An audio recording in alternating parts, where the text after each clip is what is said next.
talked about the importance of play, talked about the importance of sitting. How can people start? Like, let's just assume that I don't have any sort of play practice. What are some easy things that I can do, or what are some ways that I can start implementing a daily play practice? Well, play practice already kind of neuters the whole thing and like sterilize it. Is it so So don't call it having practice.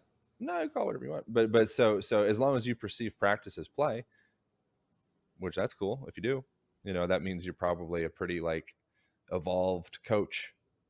You know, if you can overlay that play element, hopefully this conversation is play. Hmm. Hopefully you hanging out with your girlfriend, you working, you creating a program, you writing a book.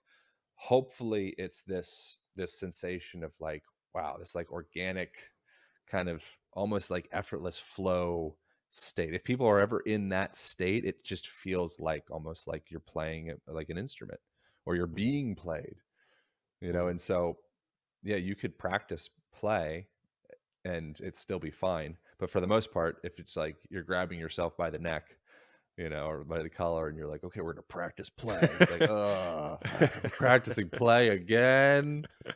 It's like more like finding that organic spontaneity, is Hmm. very nice. And it's going to You be know, different for everybody. yeah, and sometimes you might need to practice play in order to get lost in play, and that's Hmm. kind of the thing of like that structure. Sometimes you gotta kind of push the rock up the hill in order to get to the point where it can kind of gain momentum and roll down the other side. Hmm. So with that, it's like, yeah, for sure, practice play, but ideally it's get lost in the experience, Hmm. and acknowledge and recognize that potentially could be for the most part, like the entirety of a person's life. If they're like really doing the life thing, I don't know, Hmm. masterfully, maybe I feel like I'm on the bordering on sounding kind of overly poetic or pretentious, but like that's if you can be in that place with the way that you live, it's pretty cool, Hmm. and so why does play matter? Play is one, it happens all throughout nature. Ants play, dolphins play, primates play, like all sorts of different creatures. If you look at them close enough, long enough, you're like, I think those little mofos are just playing right now. you know and it's like, okay, so like why is that? So if you it's probably not helping them have sex more or fight better, or as far as like immediate value, it's like a Hmm. real liability. If you're playing, you're essentially, and you're like a creature in the woods, and you're making noise and you're running around, and you're like laughing. Mice laugh. That's actually a real thing. They like giggle, Yeah. laugh. Jacques Penskep, this guy that got into all that stuff. Um, I reference him in the book a bunch of times. That's a huge liability. Like, you're presenting yourself to be hunted at Hmm. that point. You're wasting time. You should be building shelter. You should be having sex. You should be fighting off predators and potential, like other creatures that could be invading your territory. You should be training.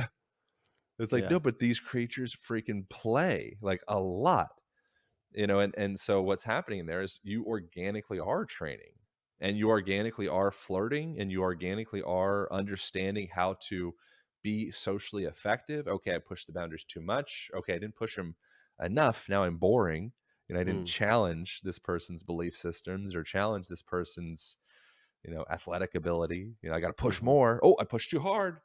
Oh, they like punched me in the face. They got mad when I did that. Like that rough and tumble play is absolutely invaluable to Hmm. educate a child or an adult for that matter how to effectively show up in culture. And Hence why BJJ must be so popular. yeah, well, yeah, I mean Great, great there's form of play. a lot of things to that. But yeah, there's a lot of play there and a lot of human contact. There's a whole chapter in the Line Method book about touch, and the Mm. power of touch as well. And just a small little bit. Well, one play stuff, the Jacques Penskep stuff. He's like world leading researcher on conversation around play, how it affects the brain / whole body. And some of the research that I reference to him in the book is they specifically were observing 1,200 different types of genes and found that just 30 minutes of movement-based play each day affected the expression of over a third of those genes. Hmm. So as you are in positive direction, like it's like, oh, like cool, that's good. um and so that practice of playing, it's not just something that it does innately make you better at pretty much everything. Hmm. It does help with creative problem solving, and it also literally changes you at a genetic level.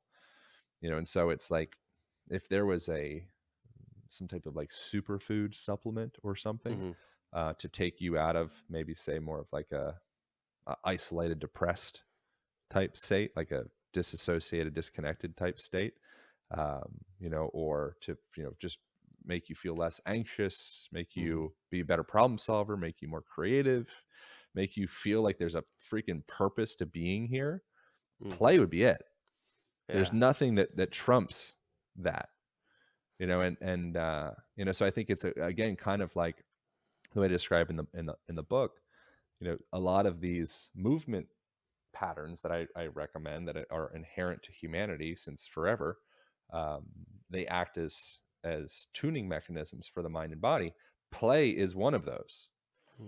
Hope you enjoyed that. Click over here if you want to watch another clip from the podcast. If you haven't subscribed, click over here to subscribe and check out full episodes on any major podcasting platform, full video episodes on the Better Man Podcast YouTube channel.